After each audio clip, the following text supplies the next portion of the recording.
آغا صاحب کرایہ لینے آئے تو ان کا کرایہ دار موجود نہیں تھا، بلکہ ایک خطرناک شکل والا انسان باہر آیا اور اس نے آغا صاحب کو بتایا کہ وہ اس مکان کا نیا مالک ہے۔ آغا صاحب یہ سن کر چکرا گئے۔ انہیں لگا کہ شاید یہ جھوٹ ہے، مگر اس شخص نے جس طرح ان کے منہ پر دروازہ بند کیا، وہ سمجھ گئے کہ ان کے ساتھ فراڈ ہو گیا ہے۔ اس کے بعد ان کی زندگی مشکل سے مشکل تر ہوتی گئی۔ انہوں نے ہر ممکن کوشش کر لی، ہر دروازہ کھٹکھٹایا، مگر کچھ نہ بن سکا۔ پولیس کے پاس رپورٹ درج کرائی تو بھی کچھ نہ ہوا۔ قبضہ کرنے والے شخص کے پاس پکے کاغذات تھے۔ پھر یہ معاملہ عدالت تک پہنچ گیا، جہاں ایک تکلیف دہ اور صبر آزما عمل کا آغاز ہوا۔ دن ہفتوں اور ہفتے مہینوں میں بدلنے لگے۔ اس طرح کئی سال گزر گئے۔ آغا صاحب کے پاس جو کچھ تھا انہوں نے مقدمے پر لگا دیا، پھر زیور اور گھر کی قیمتی اشیاء بیچی، آخر میں قرض لیا، مگر نتیجہ کچھ نہ نکلا۔ ان چند سالوں نے ان کی کمر توڑ کر رکھ دی۔ انہیں احساس ہونے لگا کہ ان کی زندگی میں اس مقدمے کا فیصلہ نہیں ہو سکتا، اور وہ خود بھی بستر سے جا لگے۔ ان حالات میں ان کی اہلیہ ہی تھیں جو ان کا حوصلہ بڑھاتی تھیں اور صبر کرنے کا کہتیں۔ آخر ایک دن آغا صاحب ٹوٹ پڑے، نہیں ہوتا مجھ سے صبر، اور کتنا صبر کروں، کب تک کروں۔ کہتے کہتے ان کو کھانسی کا دورہ پڑ گیا۔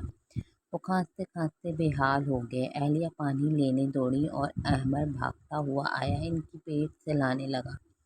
آغا صاحب نے پانی پیا اور گہرے گہرے سانس لینے لگے۔ پھر آہستہ سے بولے، بے شک ہمیں صبر کرنا چاہیے، لیکن اب میرے صبر کا پیمانہ بھر چکا ہے۔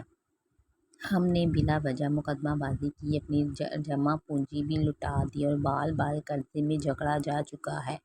لہٰذا میں نے فیصلہ کیا ہے کہ اب ہم مقدمے کا پیچھا نہیں کریں گے اور نہ کسی کے خلاف ہائی کورٹ میں اپیل کریں گے۔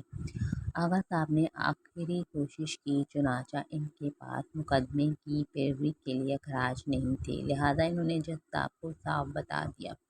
انہوں نے ایک سرکاری وکیل کی خدمات ان کے حوالے کر دیں، جو سست روی سے مقدمے کی کارروائی کو آگے بڑھاتا رہا، مگر مخالف وکیل ہیلہ بازی کے ذریعے مقدمے کو تول دیتا رہا۔ پھر ایک دن وہ آیا جب عدالت پہنچنے کے لیے بھی ان کے پاس پیسے نہیں تھے۔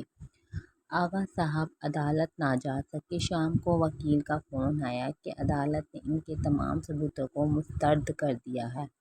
بے بسی کے احساس سے آغا صاحب کی آنکھیں بھر آئیں۔ ان کے لبوں پہ گلہ آنے ہی والا تھا کہ ان کی شکر گزار اہلیہ آ گئی۔ انہوں نے گہری سانس لی اور آسمان کی طرف دیکھ کر بولے، یا اللہ، جو تیری مرضی، ہر حال میں تیرا شکر ہے۔ شکر ادا کرنے سے ان کی طبیعت ہلکی ہو گئی، یوں لگا جیسے ان پر سے کافی بوجھ اتر گیا ہو۔ اپنے سارے معاملات انہوں نے خدا کے حوالے کر دیے تھے۔ اگلے دن وکیل ان کو لینے گھر آ گیا۔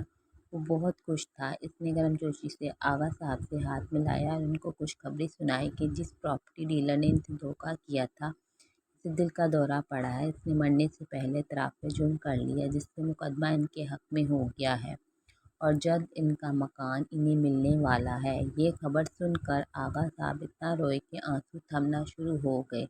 ان کی آزمائش ختم ہو گئی تھی، جس نے انہیں پریشانی میں ڈالا تھا، اللہ نے انہیں اس پریشانی سے نکال لیا۔ یہی ان کے صبر کا انعام تھا۔